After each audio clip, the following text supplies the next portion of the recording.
If you shot a gun at a gas tank in a car, most people assume that it would cause it to explode.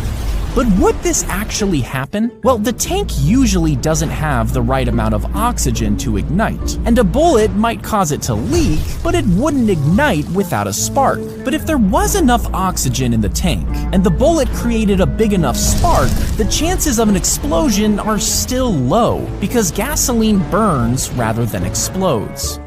If a snake bites itself, their fangs inject venom, just like it would with other prey. Now, this venom enters its bloodstream, delivering toxins that are usually deadly to other animals. But most snakes have built up an immunity to their own venom by being exposed to it in low doses for a long period of time. As the venom enters the bloodstream, antibodies neutralize it, which protects the snake. If you're tied to train tracks and there's a train approaching, you might think that there's no way to survive. Now, as soon as you're spotted, the conductor will apply the emergency brakes, but it'll still take several hundred feet for the train to stop. If you can't escape, your last resort would be to try and position yourself in the tiny space between the train and the tracks and hope you don't get hit.